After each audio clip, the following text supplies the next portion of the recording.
gardeners. I am checking in on the first grade radish and kale lesson.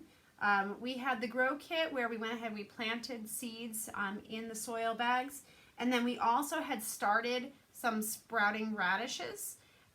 We had said that we were going to soak them for 2 to 4 hours, which I have done. So now I'm going to move on to the next step, which is draining the water out of this container. So you might need a little help from your parents to do this because the seeds are quite small, and so it's easy for them to kind of escape as you're pouring out the water. When you look at the seeds, if you remember what they looked like before, they've gotten bigger because they're starting to soak up the water, and so they get bigger like a sponge. And you can see that they're a little bit darker in color. And that's great. That means that the seed coat is getting soft, and our embryos are going to be able to start sprouting and poking out from those seeds. So what we're going to do is we are going to drain the water out of this cup. So there's a couple ways you can do it. You can put cheesecloth over the top, and that way it can very easily drain. I'm just going to take the top and just cover it so that only a little bit of a space is left, and that's going to allow me to drain the water out without the seeds falling out. All right, and I just want to shake it, get as much of that water out as possible. Once the water is out, we will have our seeds remaining. And what we're going to do is we are just going to let them sit in this jar. Now, typically what I do, so that way they don't sit in like any leftover water that's on the bottom, is I'll kind of turn the cup on its side.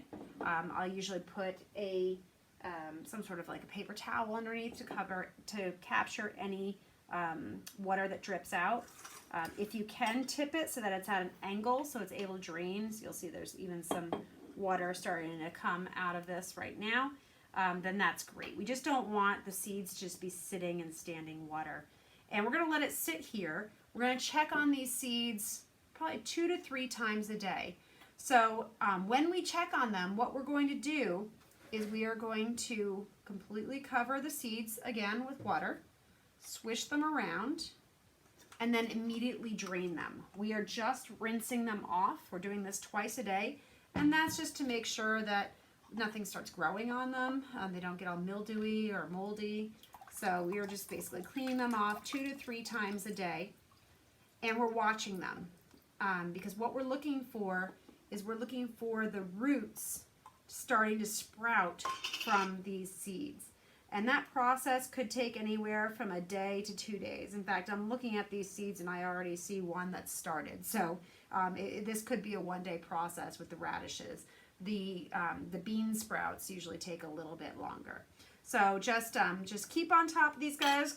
Watch them for a couple days, or for 1 or 2 days, and then check back in with us, and I'll show you what to do once they start sprouting. Thank you very much for watching, and see you soon.